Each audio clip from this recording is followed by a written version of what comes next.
Welcome to Ram's POV. Video பார்க்குறதுக்கு முன்னாடி ரொம்ப நாள் கழிச்சு சேனலில் மூவி ரிவ்யூ நமக்கு பிடிச்ச சப்ஜெக்டில் வருவோம் அப்படின்ட்டு உங்களுக்கு வந்திருக்க திரைப்படமான தலைவர் தம்பி தலைமையில் ரொம்ப காம்ப்ளிகேட்டடான டைட்டிலாக இருக்குது. ஸோ அவங்களே அதை ஷார்ட் ஃபார்மாக ட்ரிபிள் டி அப்படின்னு வச்சுட்டாங்க. இந்த மங்காத்தா படத்தில் வரும்ல, கடைசியாக வந்து சேர்ந்தவர் தான் விநாயக் மகதேவ் அப்படின்ற மாதிரி கடைசியாக வந்து சேர்ந்தது தான் இந்த ட்ரிபிள் டி. ஆல்ரெடி படத்தை பொங்கல் ரேஸில் வந்து பார்த்திங்கன்னா நம்ம பராசக்தி வாவாத்தியார் இந்த படங்கள்லாம் முன்னிலை வகித்துச்சு. பராசக்தி கண்டிப்பாக வரும், பெரிய லெவலில் பேசப்படும் எதிர்பார்க்கப்பட்ட படம். பொங்கலுக்காக ரிலீஸ் செய்யப்பட்ட படம். பொங்கலுக்கு முன்னாடியே பாலூத்தியும் செஞ்சுட்டாங்க அந்த படத்துக்கு. வாவாத்தியார் எதிர்பார்த்ததுதான் வச்சுக்கோங்களேன். அந்த படத்தோட ட்ரெய்லரும் நம்மளை வந்து பெருசாக ஈர்க்கல. அதனால அந்த படம் ரிலீஸ் ஆனதுக்கப்புறம் மக்களை தியேட்டருக்கு ஈர்க்கல. இது ட்ரிபிள் டி ஒரு ஃபேமிலி என்டர்டெய்னரான ஒரு ஃபிலிம் வந்திருக்கு.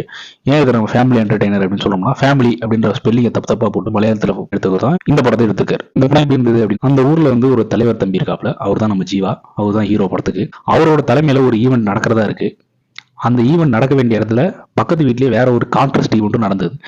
இந்த ரெண்டு ஈவெண்ட்லயும் என்ன ப்ராப்ளம்னா, இந்த வீட்டில் இருக்கக்கூடிய ரெண்டு பேருமே வந்து ஒரு ஈகோ கிளாஸ்னால ஆல்ரெடி முரண்பாடோட இருக்காங்க. ஸோ இவங்க ரெண்டு பேரும் சமாளிச்சு அந்த தலைவர் தம்பி வந்து அந்த நிகழ்வை நடத்தினாரா, இல்லை அது எதை நோக்கி சென்றது அப்படின்றதோட ஒரு சிம்பிள் கான்செப்ட், ஒரு நாள் நைட்டில் நடக்கக்கூடிய விஷயங்கள் தான் படத்தோட மொத்த கதையும். ஸோ இந்த படத்தோட ரொம்ப பெரிய பலமாக இருக்கிறது வந்து எல்லாருமே எல்லாம் நல்லா நடிச்சிருக்காங்க. அதுதான் முதல்ல முக்கியமான விஷயம்.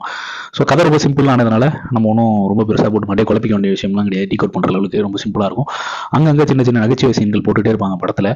அண்டு கிளைமேக்ஸ் வரைக்குமே அதே மாதிரி படம் நகர்றதுனால உங்களுக்கு சில மைனஸ்லாம் வந்து நம்ம கண்டுக்க மாட்டோம், விட்டுருவோம். சரி, எக்ஸப்ஷன் போ, ஆல்ரெடி வந்தவங்களாம் வேறு நம்மளை போட்டு முரட்டடி அடிச்சுட்டாங்க, நீ அது கொஞ்சம் என்டர்டெய்னிங்காக இருக்குது அப்படின்னு சொல்லிட்டு நம்ம இந்த லூஸாக கரெக்ட் பண்ணுவாங்களே பேப்பர், அந்த மாதிரி கரெக்ட் பண்ணி உங்களை பாஸ் போட்டுடலாம். பாஸ் கூட வேணும், ஒரு 60 மார்க் 70 மார்க் கூட போடலாம். அந்த ரேஞ்சுக்கான ஒரு படமாக தான் அமைஞ்சது. அதாவது ரொம்ப சிம்பிள் கான்செப்ட் எடுத்தாலும் செகண்ட் ஹாஃப்லாம் கொஞ்சம் திணறாங்க தான் படத்தை எந்த பக்கம் போய் முடிக்கிறதுன்ட்டு. ஹீரோக்கு என்ன ரோலுன்றது கிளாரிட்டி கிடையாது. இந்த மாதிரி சில விஷயங்கள் இருந்தாலுமே மியூசிக்கு, அங்கங்கே வரக்கூடிய நகைச்சுவை காட்சிகள், அப்புறம் ஆக்டரோட பெர்ஃபார்மன்ஸ்லாம் அவங்கள வந்து நீட்டாக கிளைமேக்ஸ் வரைக்கும் கட்டி போட்டுருது. ஸோ இந்த படம் வந்து தாராளமாக நம்ம பார்க்கலாம். இது நல்ல டிக்கெட் புக்கிங்ஸ்லாம் இருக்குது. அண்ட் ஈவன் லாங் ரன்ல இது நல்ல படமாக அமைஞ்சிரும் அப்படின்றது கட்டாயம் தெரியுது. ஸோ இதுலேருந்து ஜீவா திருப்பியும் சுதாரிச்சு ஜீவா வந்து அடுத்தடுத்த கட்ட படங்கள் நல்ல படமாக பண்ணுவார் நம்ம நம்புவோம். கண்டிப்பாக நீங்கள் இந்த படத்தை பார்த்துட்டீங்க. கடைசியாக வந்து விநாயக் மகதேவை பற்றி நீங்கள் போடுங்க.